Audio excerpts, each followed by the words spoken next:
Hey everyone, Carrie here. Today I'm going to talk about some new game mechanics in ELEX 2, some tips, and other interesting things that you may have missed. I know I'm a little late on dropping a video like this.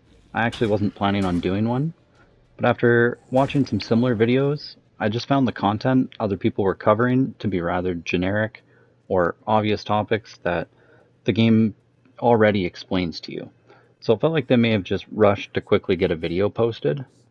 For myself, with this channel, I've always tried to push for quality over quantity or rushing to be the first one.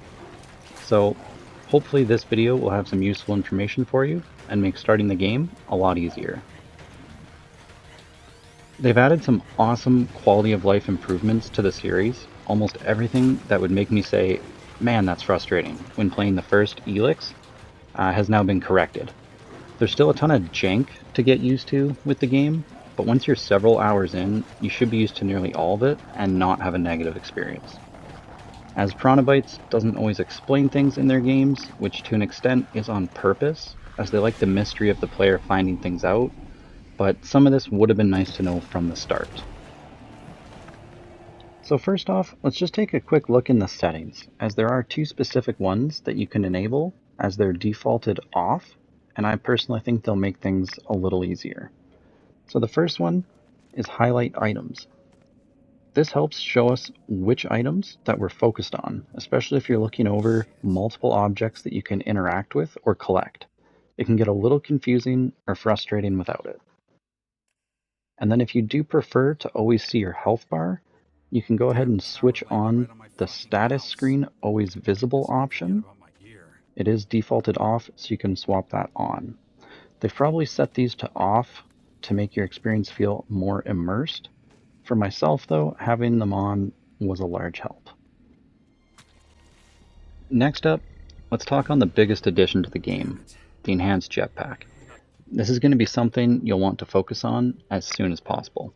Its low requirements of 25 intelligence will make getting around Megaland so much more fun and easy.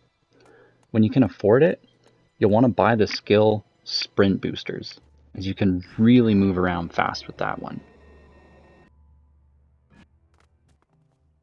Just be sure to keep a little fuel left in the tank and use it right before hitting the ground if you're going to take fall damage. Like an inch of fuel, you won't need much. There are retro rockets, which are great if the fall is going to kill you.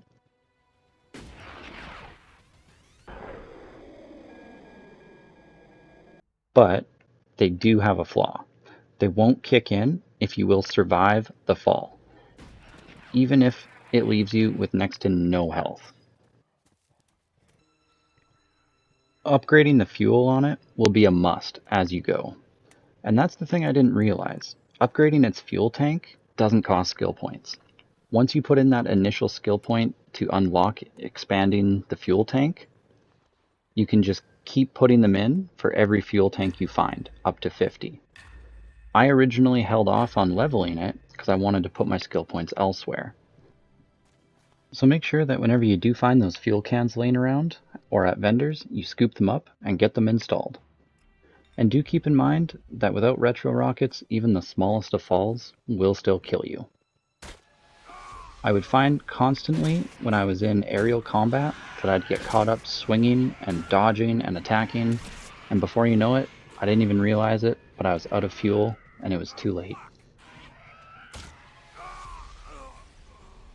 Next up, did you guys notice that they've added an auto loot function? Were you getting tired of walking around to a pile of items and just spamming the button? Well, now you just need to press and hold the pickup button and Jax will grab it when he's within range. So when you're approaching some items, just press and hold it and he'll start picking them up when he's close to them.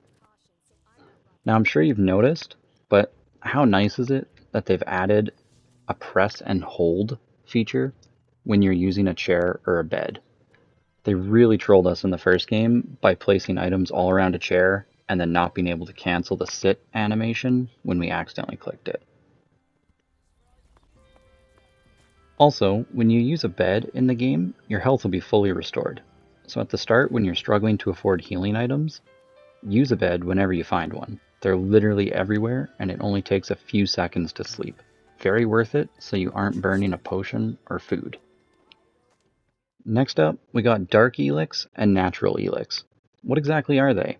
As their item description doesn't really explain the best feature they offer. So if you played the first game, then you're no stranger to Natural ELEX and what it does. But what about that Dark ELEX? Well, you don't want to sell it, or consume it, for the measly 20 seconds of frost resistance.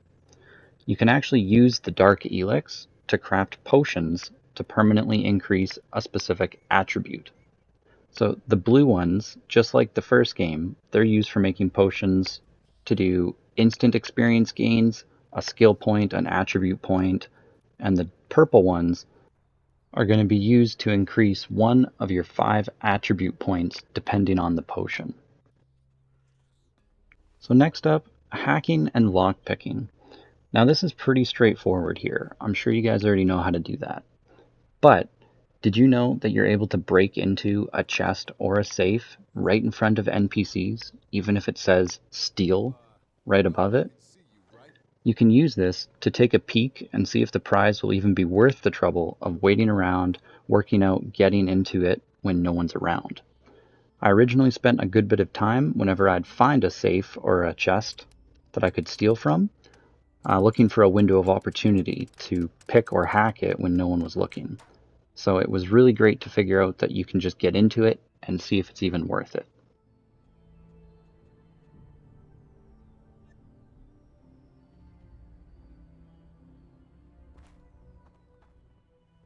So this next one is pretty crazy. In ELEX 1, we could use a ring or an amulet to raise a certain stat, like strength or dexterity, so that we could use a weapon that we found.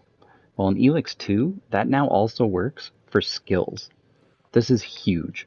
If you're not wanting to fully commit right away to get a skill like lockpicking, for example, you can just equip a modifier or a specializer, which are essentially the rings and amulets from the first game, to raise a stat and buy a skill. Once you bought that skill, you can then remove the item and you'll still fully be able to use or benefit from that purchase skill. So as you see right there, I go and put my plus 10 dexterity stat on, and I speak with the teacher here. I can now afford lockpicking level 2.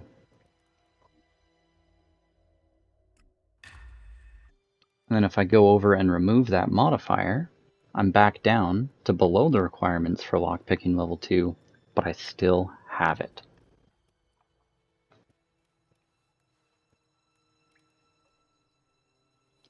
A nice quality of life improvement with the trainers that you can learn from would be the option to now highlight a specific one on your map. This makes it a lot easier to find, so you're not jumping around all over thousands of icons trying to find the specific trainer that you need. Now you do first need to discover a trainer, or it won't show you where they are, but nonetheless, this is still a very helpful addition.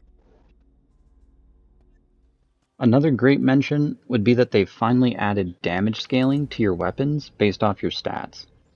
So if you're out and about and you find a legendary weapon laying around, let's say really early on, like the one-handed thumper, for example, well, you might notice its damage wasn't anything special.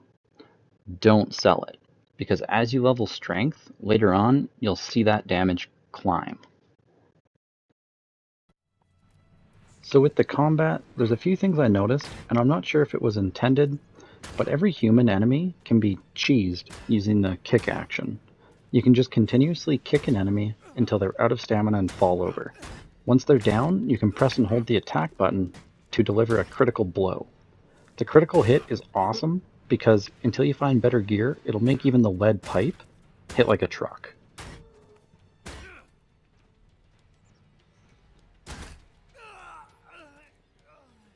And when it comes to a lot of the other creatures, you can use the bow or a ranged weapon and just walk backwards to safely kill them.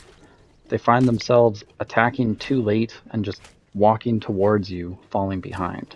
This isn't every enemy, as there are some creatures with quick reaction time, But when you're geared up later on for real fights, it can certainly feel underwhelming, so I do hope this is tweaked in an update, to be honest. So let's talk factions real quick. You'll be given the quest A Common Path, which is telling you that you can pick a faction, or unlike the first game, actually have the choice to not side with anyone, which I'm sure you already knew. But the thing that wasn't overly clear is that if you get caught up doing all of these quests and haven't yet decided on which one you want to be in, eventually you'll complete one of the main quests called Strong Alliances, and most likely move into Chapter 2. Doing this, if you haven't joined a faction yet, will actually cancel the quest A Common Path. But don't worry, even though it's cancelled, you can still go and join a faction. When this happened to me, I thought I accidentally sided with no one and was now stuck as a defector. So don't sweat it if it's going to take you a little longer to decide. You can safely move into Chapter 2. You'll just miss out on a bit of minor XP from the Common Path quest.